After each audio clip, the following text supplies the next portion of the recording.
What is up? Good morning, PT on Ice Daily Show. Dr. Jeff Moore here, currently serving as the CEO of ICE, lead faculty for lumbar and cervical spine management courses. Good to be here, coming at you live from Green Bay, Wisconsin. We were up here with Previa Health this past weekend.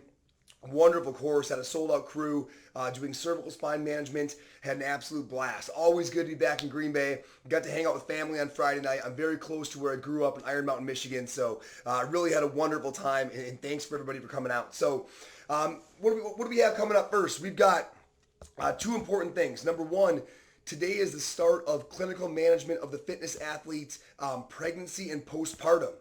With Christina and Kelsey. So if you want to jump in, this will be your last day to jump into that online course. And then Justin Dunaway is going to be here over across the water in Michigan, in Portland, Michigan, this weekend with total spine thrust manipulation. So those are two courses coming up.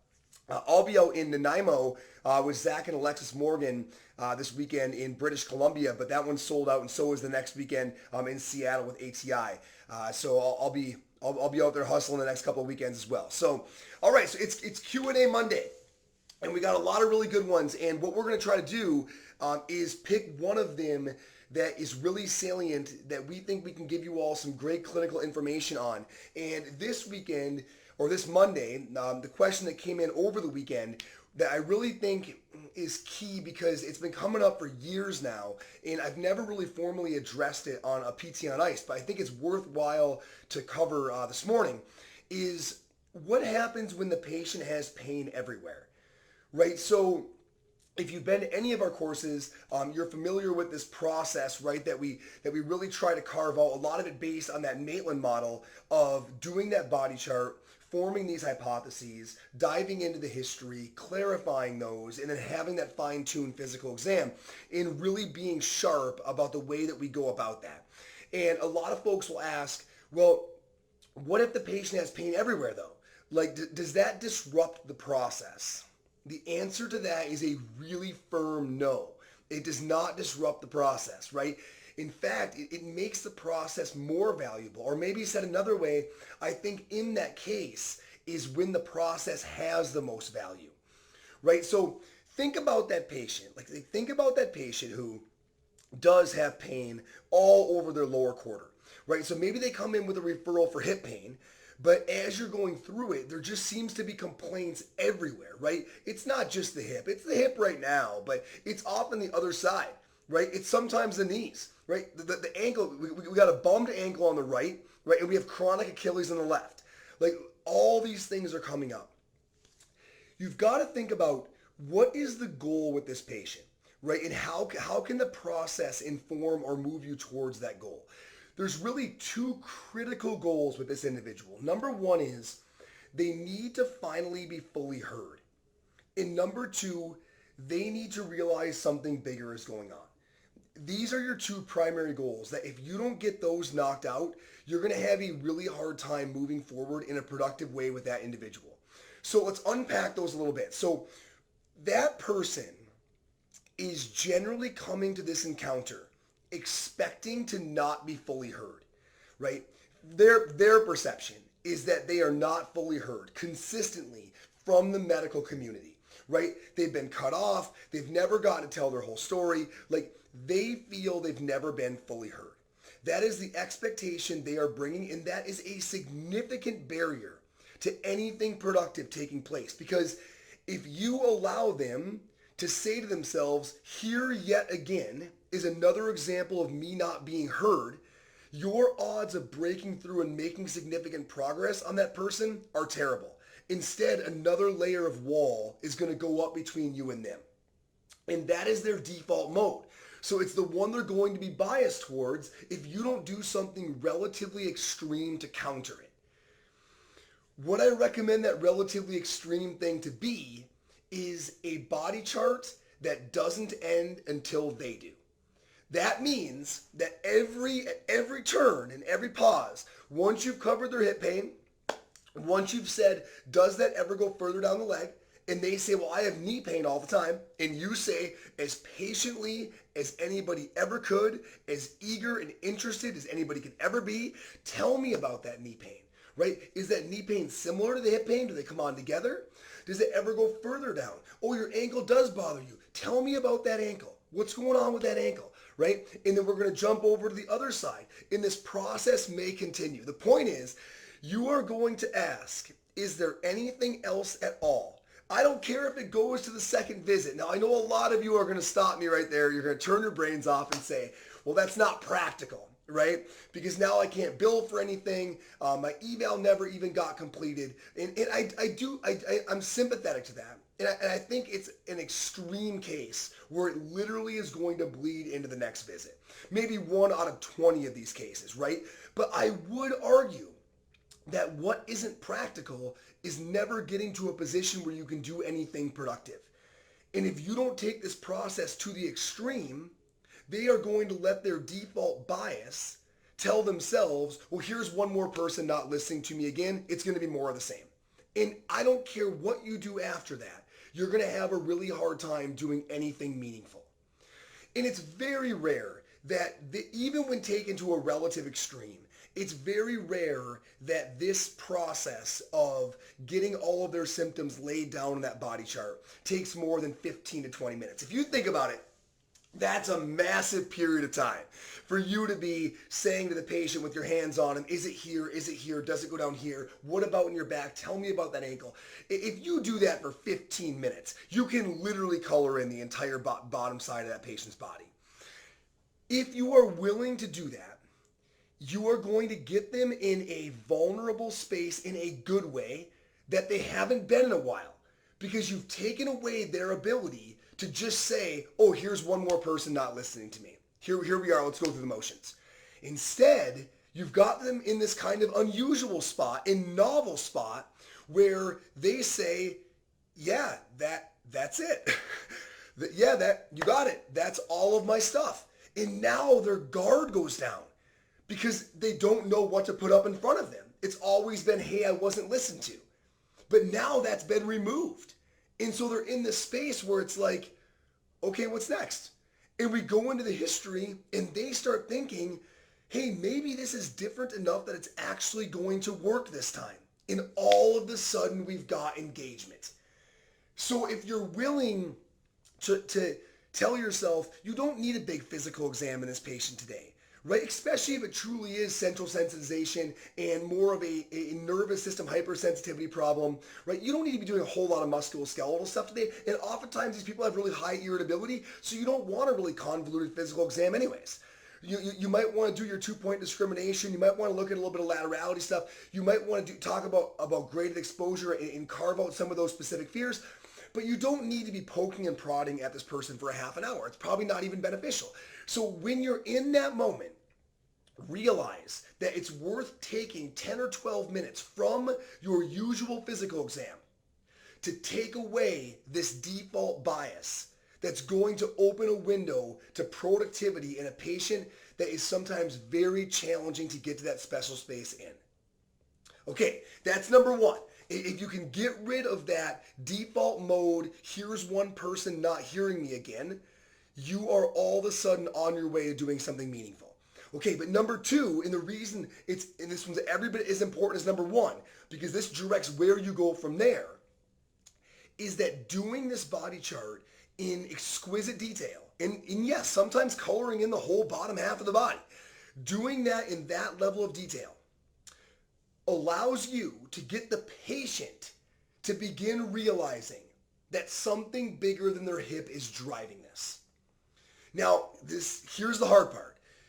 You know that, right? As you're drawing in the body chart, you're thinking to yourself, oh boy, this is somebody who's in a pretty rough spot, right? It's pretty clearly everything is sensitive. The maladaptive beliefs are spilling out. Like, this is a tough one. You know that. You know it's bigger than their hip.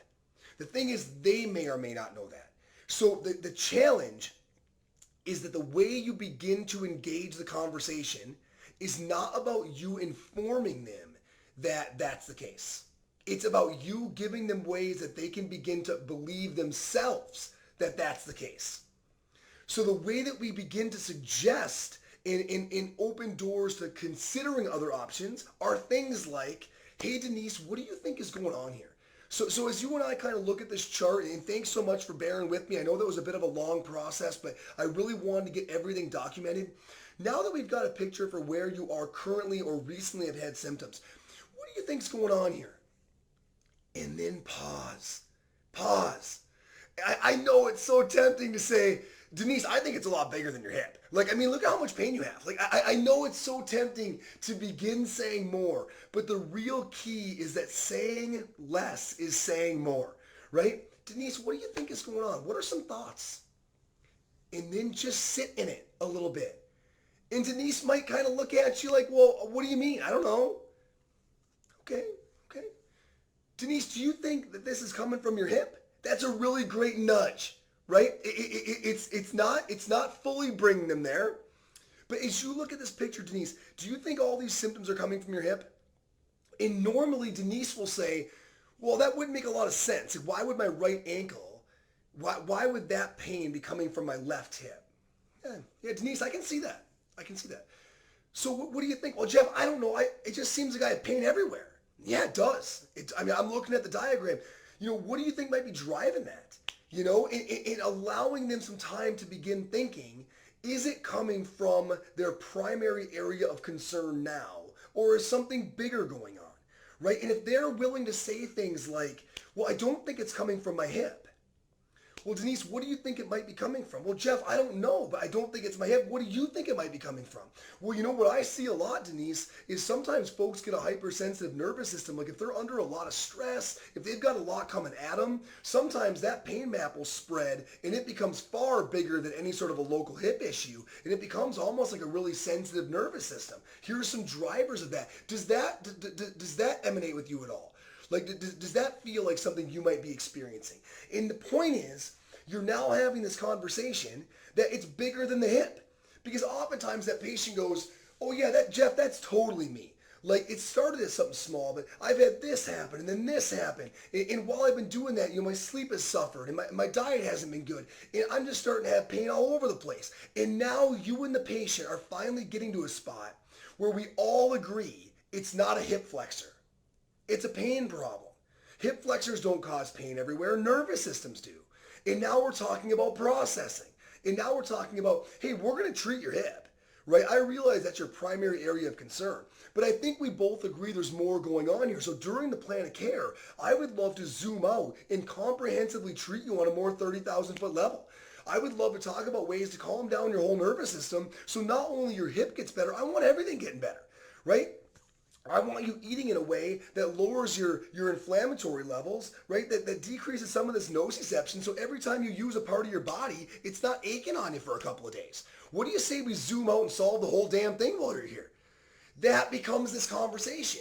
And then all of a sudden, things like breathing and mindful movement and graded exposure in 2-point discrimination and working with graphesthesia, none of these things seem weird because the patient has recognized that while they might have a hip issue, they really have a bigger processing issue on board.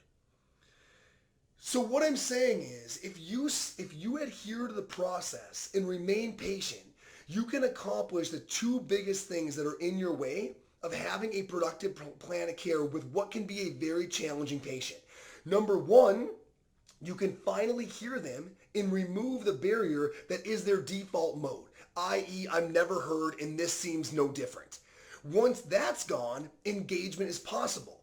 Now the key is, can you shift that engagement away from them thinking there's going to be one more quick musculoskeletal fix to them realizing there might be more processing things going on that are more global, that are causing pain all over the place, that are far bigger than a local musculoskeletal hip dysfunction. In that image, in that process, allows both of those things to take place if you don't dominate the process, but allow the patient to lead it as much as possible and thus transform along the way. They are going to wind up being ready to engage, and they are going to wind up realizing that their plan of care is going to be bigger than just about their hip. It's going to be about their lifestyle. It's going to be about their nervous system. It's going to be about their fears and some of these things that processing-wise have changed over the years that have led to them being vulnerable to pain states all across their body. And if you create those shifts, you are about to break through on a patient that very few people can break through on. So does the process change? No. the process matters even more. Because those moments, those opportunities are only created when you adhere to it in an even more disciplined fashion than usual. Think about that a little bit. I really hope there's some value there for you, because I know when that person comes in who has pain everywhere, I know it can be one of those moments where you're like, oh, I hope instead now you're like, oh, I know exactly what I'm going to do. I'm going to double down, right? I'm going to finish this body chart in the most thorough way they could ever imagine. And then I'm going to help them use that body chart to realize this is bigger than musculoskeletal hip. This is processing. This is systemic. And our plan of care should reflect that. If you can get there, you're about to do something very special. Justin Dunaway calls these patients the high-hanging fruit. They're tough to treat, but if you can use this process and treat them, you can literally change their life, because they're often coming at you in a really, really tough spot. And quite honestly, it's often the system's fault that they're there. So if we can be the one to turn it around, good on you. Folks, have an awesome Monday. I'm going to run and catch a flight out of Milwaukee, getting back to Colorado. The whole family's coming with me to Canada, so I can't wait for next weekend. Going to be an absolute blast. Thank you again, Previa Health. Love the weekend in Green Bay. Adam, Rachel, thank you so much for the help. Team, go in clinic, make it happen, get some fitness in. Have an awesome day.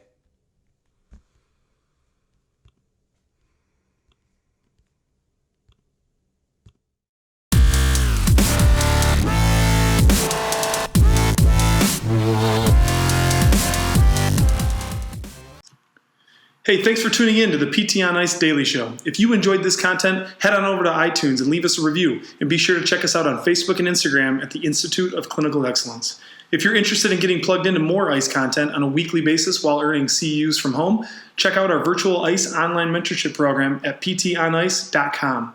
While you're there, sign up for our Hump Day Hustling newsletter for a free email every Wednesday morning with our top 5 research articles and social media posts that we think are worth reading. Head over to ptonice.com and scroll to the bottom of the page to sign up.